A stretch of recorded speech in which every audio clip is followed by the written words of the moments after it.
नमस्कार. श्री स्वामी समर्थ सर्वांना. उद्या रविवार मौनी अमावस्या. मौनी अमावस्येला हिंदू धर्मामध्ये खूप जास्त महत्त्व आहे. माघ महिन्यात येणाऱ्या या अमावस्येला स्नान, दान आणि पितरांना पिंडदान करणं हे खूप पुण्यकारक मानलं जातं. या दिवशी गंगा नदीत स्नान केल्यामुळे अश्वमेध यज्ञासारखं फळ हे मिळत असतं. याशिवाय मौनी अमावस्येच्या दिवशी काही खास नियम देखील आहेत, ज्यांचं पालन करणं देखील गरजेचं आहे. तर ते कोणते नियम आहेत जे की तुम्ही मौनी अमावस्येच्या दिवशी पाळले पाहिजेत? तर हेच संपूर्ण माहिती आपण आजच्या व्हिडिओमधून पाहणार आहोत. तर व्हिडिओला स्किप न करता शेवटपर्यंत नक्की पहा. या दिवशी स्नान, दान आणि पितरांना पिंडदान करणं हे अत्यंत शुभ मानलं जातं. कृष्ण पक्षातील अमावस्येच्या दिवशी ब्रह्ममुहूर्तावर स्नान केल्यास उत्तम फळ देखील मिळते. यामुळे पाप नष्ट होतात आणि व्यक्तीच्या आयुष्यामध्ये सुख समृद्धी ही टिकून राहते. मौनी अमावस्येचे काही नियम आहेत. शास्त्रामध्ये ते नियम सांगितले आहेत, ज्यांचं पालन करणं हे आवश्यक आहे.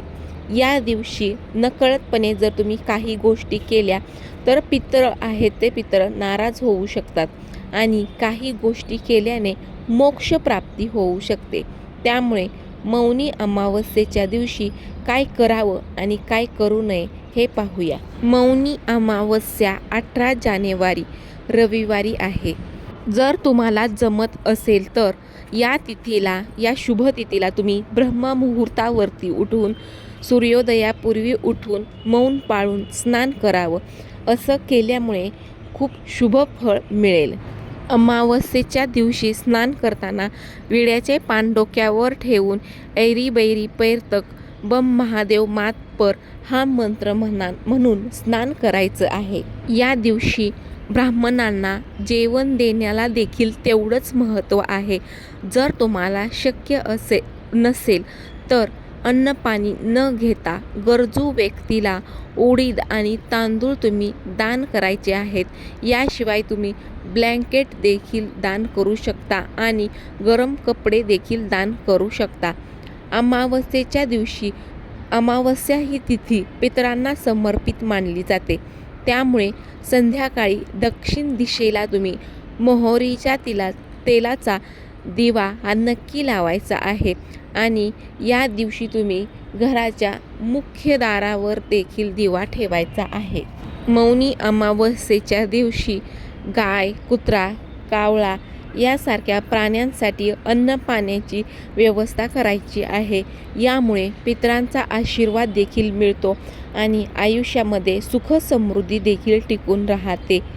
अमावस्येच्या दिवशी आवर्जून पिंपळाच्या झाडाला पाणी हे नक्की अर्पण करावं आणि संध्याकाळी पिंपळाच्या झाडाखाली देखील एक दिवा लावावा. मौनी अमावस्येच्या दिवशी सत्यनारायणाची कथा करणंही अगदी शुभ मानलं जातं. ताईंनो आणि दादांनो, मौनी अमावस्येच्या दिवशी ही कामे तुम्ही आवर्जून करायची आहेत. जर तुम्हाला वेळ मिळत असेल तर वेळेनुसार किंवा तुम्हाला जमत असेल तर तुम्ही अवश्य दान करायचं आहे. दानधर्म करण्याला मौनी अमावस्येच्या दिवशी खूप जास्त महत्त्व आहे.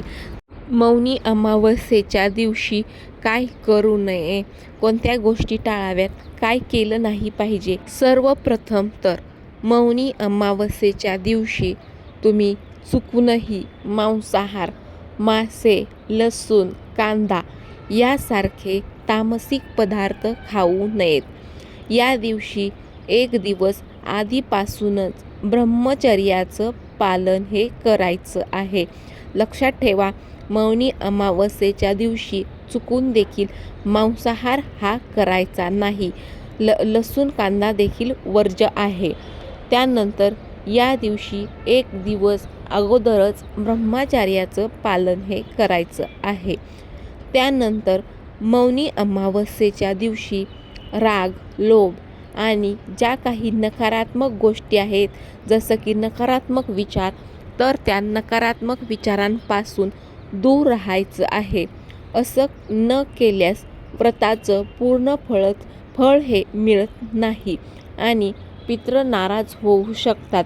त्यामुळे मौनी अमावस्येच्या दिवशी राग लोभ हा करायचा नाही आणि ज्या काही निगेटिव्ह, जे काही नकारात्मक विचार किंवा ज्या काही नकारात्मक गोष्टी आहेत तर त्या नकारात्मक गोष्टींपासून लांब राहायचं आहे. मौनी अमावस्येच्या दिवशी विशेष करून स्वच्छतेची काळजी घ्यायची आहे. आजूबाजूला घाण राहिल्यास नकारात्मक ऊर्जा ही वाढू शकते आणि पितृ नाराज होऊ शकतात. त्यामुळे वातावरण सकारात्मक ठेवण्यासाठी स्वच्छतेची काळजी घ्यायची आहे. घरातील सर्व स्वच्छता करून घ्यायची आहे. प्रत्येक कोपरा ना कोपरा स्वच्छ करायचा आहे. घराच्या सभोवतालचा सर्व परिसर स्वच्छ करून घ्यायचा आहे, जेणेकरून नकारात्मक ऊर्जा आहे ती नकारात्मक ऊर्जा ही येणार नाही. सकारात्मक ऊर्जेचा संचार हा घरामध्ये होऊ लागेल.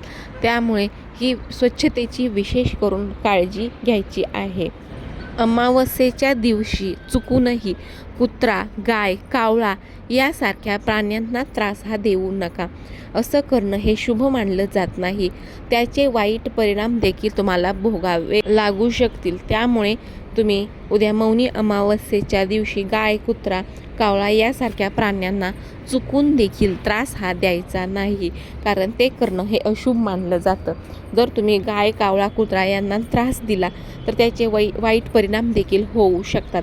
त्यामुळे उद्या गायी, कुत्रा आणि कावळा यांना चुकून देखील त्रास द्यायचा नाही. व्हिडिओमधील माहिती तुम्हाला माहितीपूर्ण वाटली असेल तर व्हिडिओला नक्की लाईक करा, शेअर करा आणि चॅनलला देखील सबस्क्राईब करायला विसरू नका. श्री स्वामी समर्थ.